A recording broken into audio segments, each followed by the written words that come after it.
मेरे प्यारे विद्वान साथियों, मैं नीरज कुमार विश्वास आपके इस अपने YouTube चैनल मेंशन स्टडी में आपका स्वागत है। आज हम बात करने वाले हैं समास का काफ़ी महत्वपूर्ण प्रश्न पर हम लोग बात करेंगे।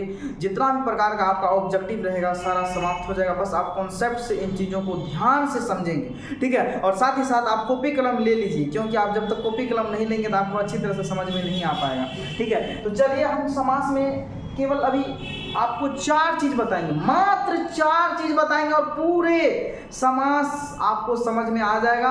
और खोज करके क्वेश्चन बनाइएगा, इतना क्षमता डेवलप कर देंगे ना, खोज करके बनाइएगा, ठीक है। तो चलिए आप देख पा रहे हैं यहाँ पर समास, ठीक है। समास का अर्थ होता है यहाँ पर संक्षिप्त होता है। समास का शाब्दिक अर्थ क्या होता है आपका?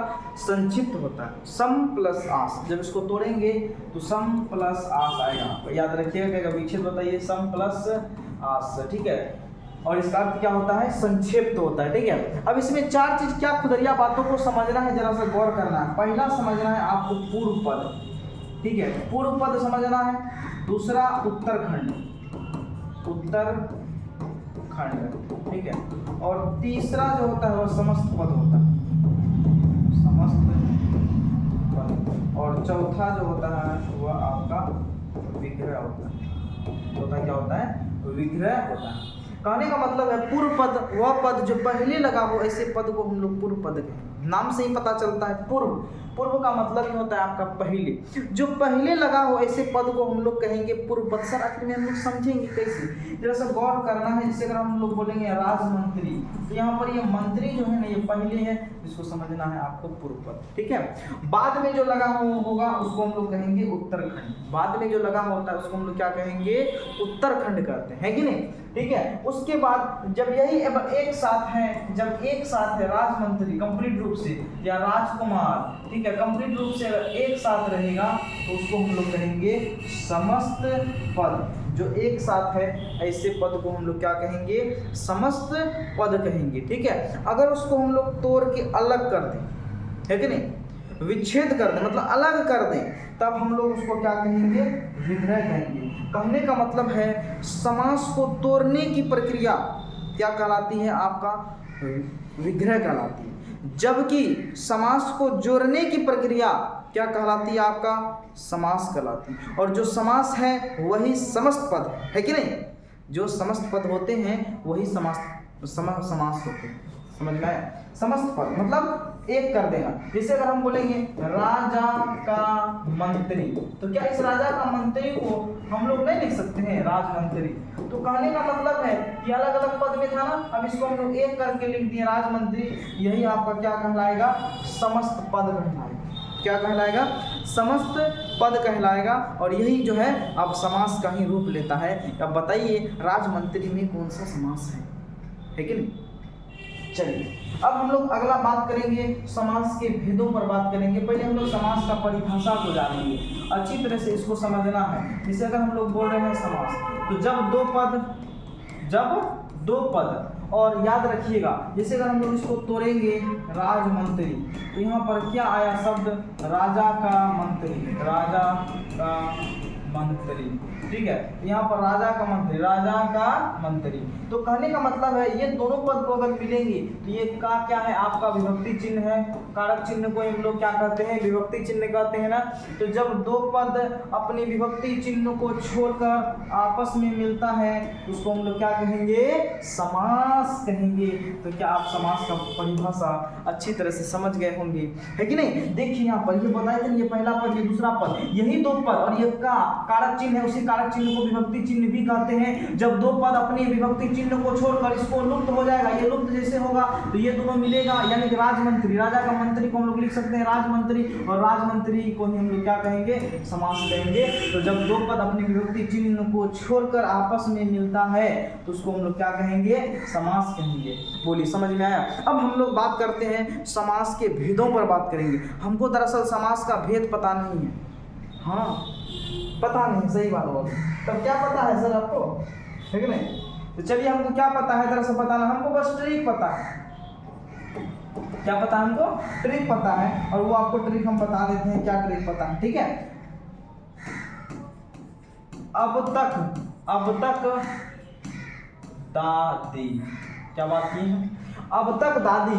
अब इस 4 गो वर्ण है ना, 1 2 3 4, सॉरी 6 है ना आपका, और ये 6 से ही आपको पता चल गया होगा कि समास के कितना भेद है। हमको भेद भी पता नहीं, हमको भेद भी पता नहीं, लेकिन हमको ट्रिक पता है। तो क्या ट्रिक से भेद तक हम जा सकते हैं? तो देखेंगे, चलिए हम भी देखते हैं जा सकते हैं कि नहीं जा सकते। हमको भी थोड़ा याद आ जाएगा बस है क्या समास का भेद है।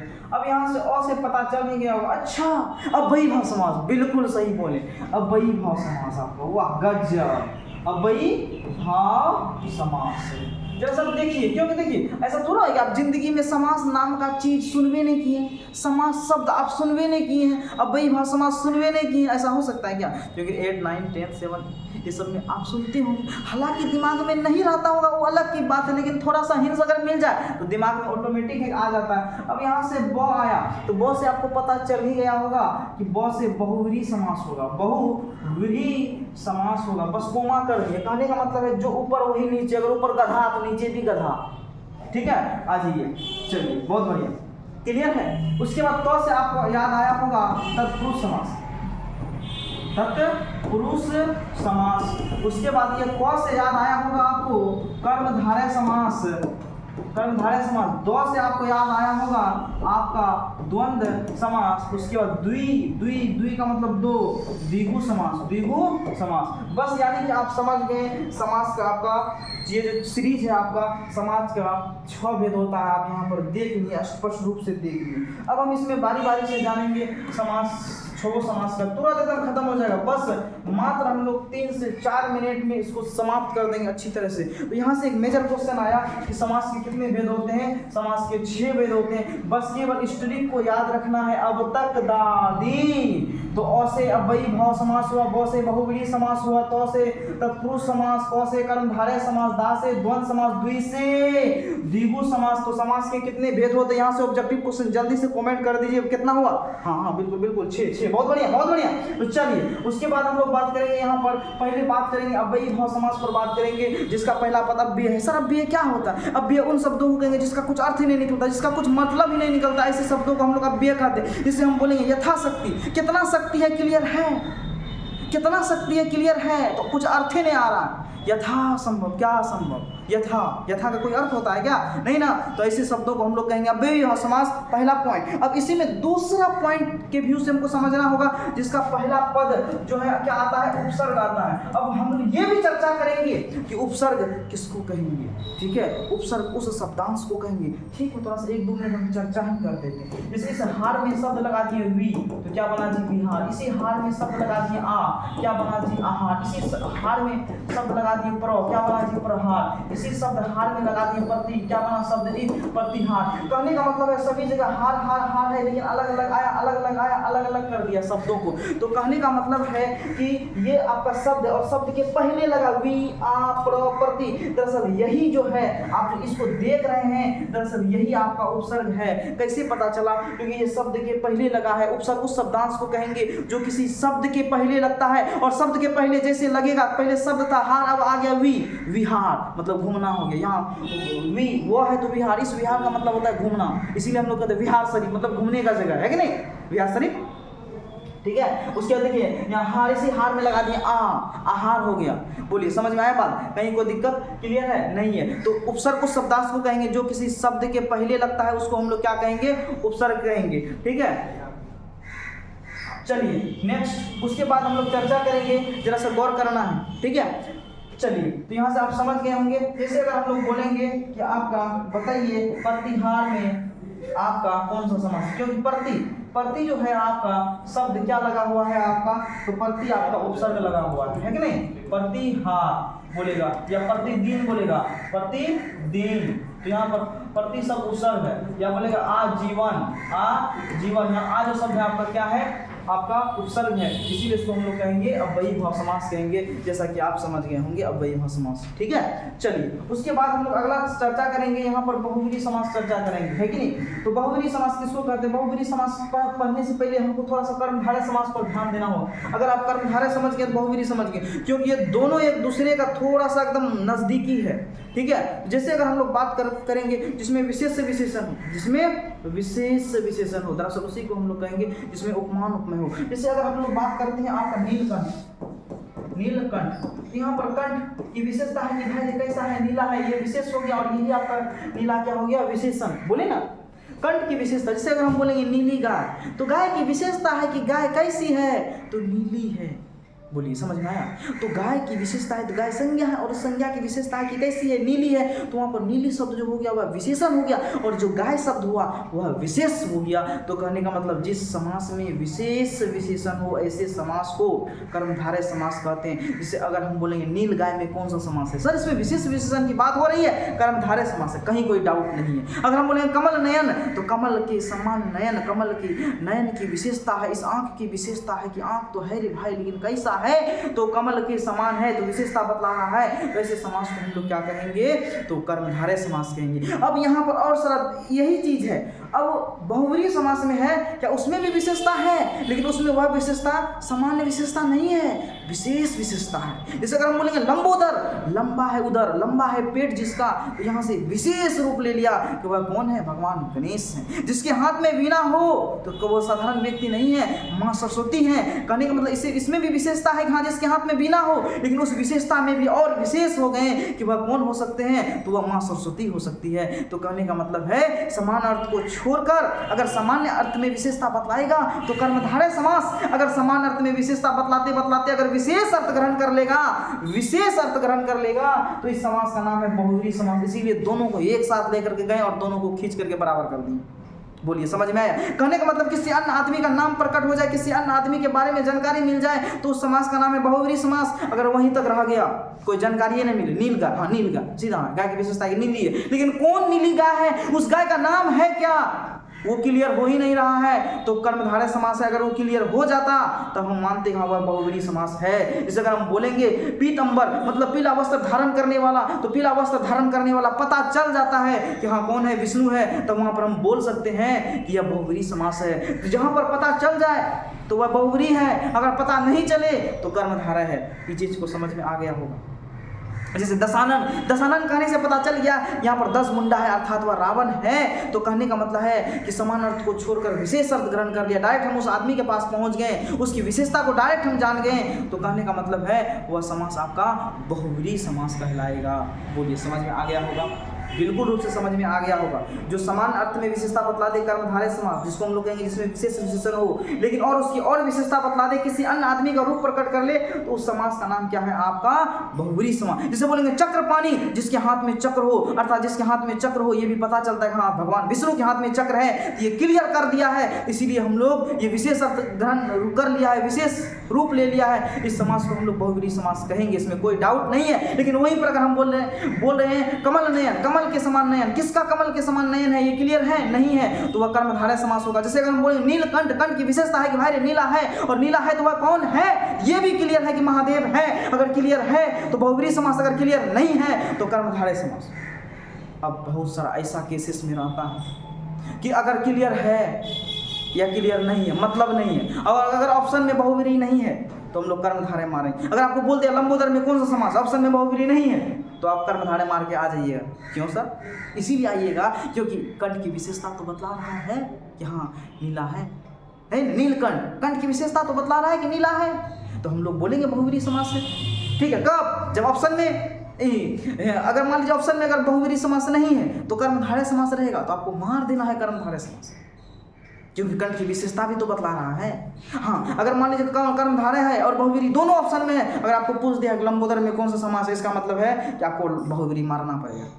समझ गए बातों को। इसीलिए लोगों को कर्मधारय और बहुब्रीहि में ज़्यादातर कन्फ्यूजन होता है, लेकिन हमको नहीं लगता अभी आपको कन्फ्यूजन होगा। फिर से एक बार बोल देते हैं, अगर क्लियर है, अगर कोई चीज़ क्लियर है तो बहुब्रीहि है, अगर क्लियर नहीं है तो कर्मधारय है। क्लियर हो या क्लियर नहीं हो, अगर ऑप्शन में कर्मधारय नहीं है तो हम बहुब्रीहि मारेंगे, अगर बहुब्रीहि नहीं है तो कर्मधारय मारेंगे। बोलिए कहीं कोई दिक्कत है नहीं। उसके बाद अगला है आपका तत्पुरुष समास, जिस समास में उत्तरखंड प्रधान, क्या हो, उत्तरखंड प्रधान। उत्तरखंड मतलब अभी हम आपको बता दिए अंतिम वाला पद को उत्तरखंड कहते हैं। जैसे अगर हम लोग बोलते हैं राजमंत्री, क्या बोलते हैं, राजमंत्री। यहाँ तो मंत्री तो है लेकिन किसका जी, राजा, मंत्री तो है लेकिन किसका, राजा का है। अगर उत्तरखंड प्रधान हो उसको हम लोग क्या कहेंगे, तत्पुरुष समास कहेंगे। गंगा जल, जल तो है लेकिन किसका जी, गंगा का जो शब्द आया तो ये का किस समास का है, संबंध बता रहा है ना, उसको हम लोग कहेंगे संबंध तत्पुरुष।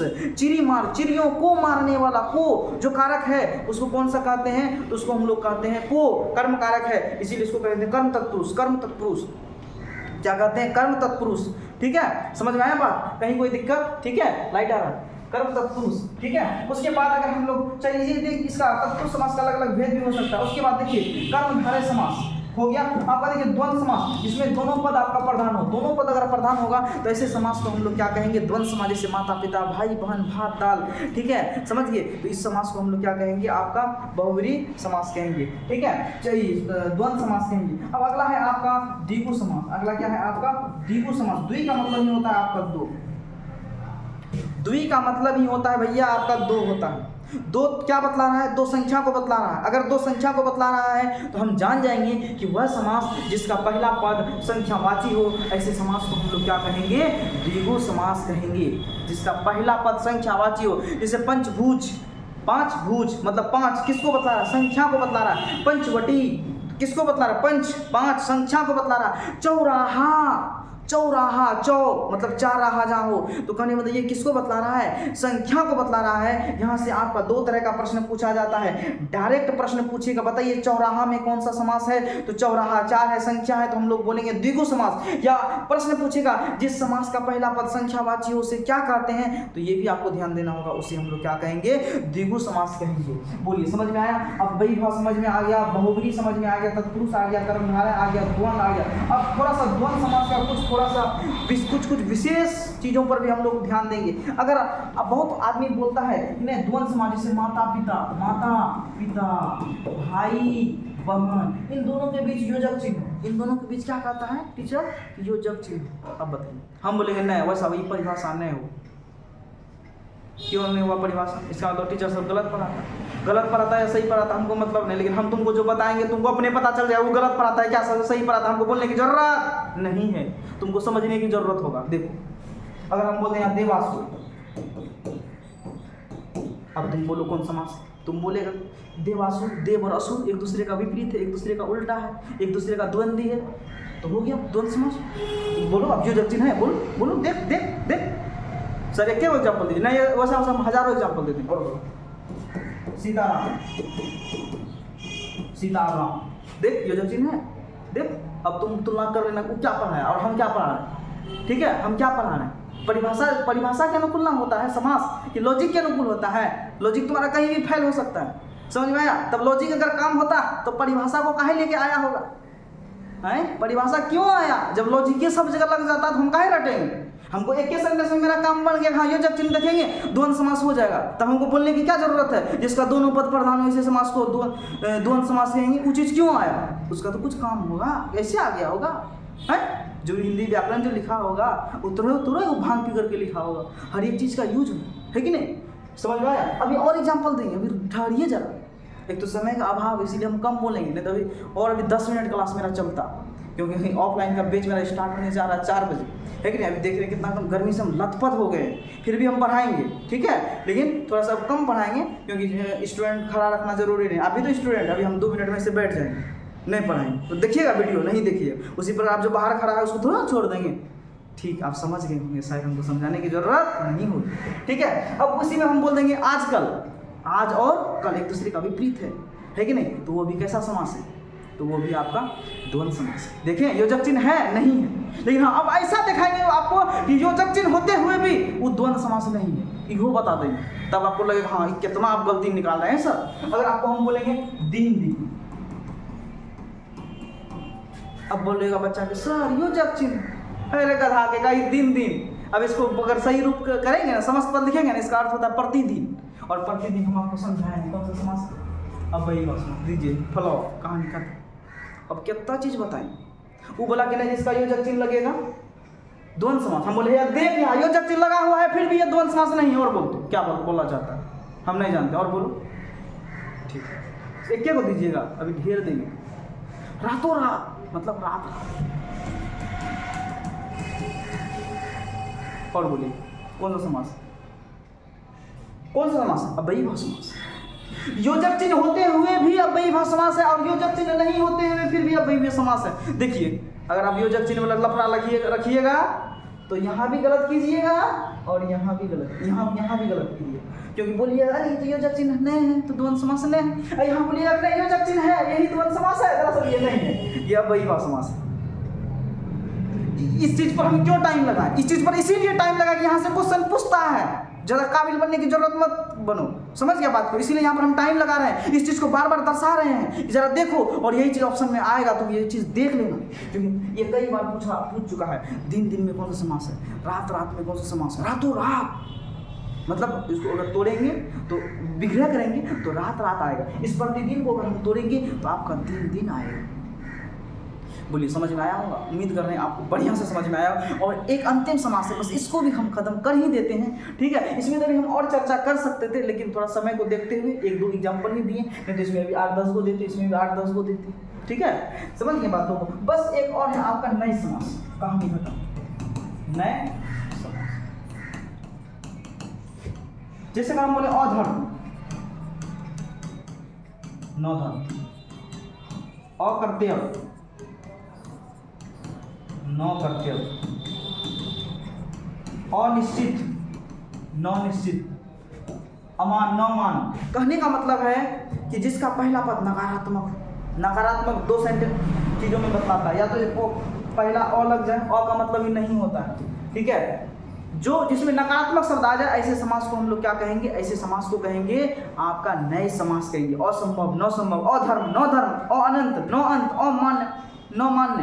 कहने का मतलब है जिसका पहला पद नकारात्मक हो, ठीक है, ऐसे समास को हम लोग क्या कहेंगे, ऐसे समास को आपका क्या कहा जाता है, तो नए समास का। यहाँ से ही पता चलता नए, नए नए मतलब नए नए नए, नहीं नहीं नहीं, तो यहाँ आप नौ लिखिए या तो अ लिखिए, अ का ही मतलब ही होता नहीं। जैसे हम बोले असंभव, तो हम इसको क्या गलत बोल सकते, उसी असंभव को हम नहीं बोल सकते, संभव नहीं है, नहीं बोलेंगे।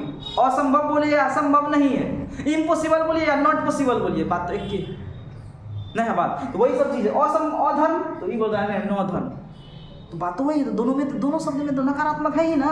जिसका पहला पद नकारात्मक हो ऐसे समास को कहा जाता है आपका अव्ययी भाव समास कहा जाता है। इसीलिए आपका समय ज़्यादा हो जाने के कारण जो है हम फिर अपना यहाँ पर आ रहे हैं। आज आपको समास का महत्वपूर्ण टॉपिक खत्म हो गए। अब जाकर के आप ऑब्जेक्टिव जो बुक से बनाना है, ठीक है, आप ऑब्जेक्टिव बनाइए, और नहीं बनेगा आपके सामने जो है कमेंट बॉक्स खाली पड़ा हुआ, इसमें कमेंट कीजिए। अगर वीडियो पसंद आया तो लाइक, सब्सक्राइब, शेयर रुकना नहीं चाहिए। आप सभी विद्वान साथियों को बहुत बहुत धन्यवाद।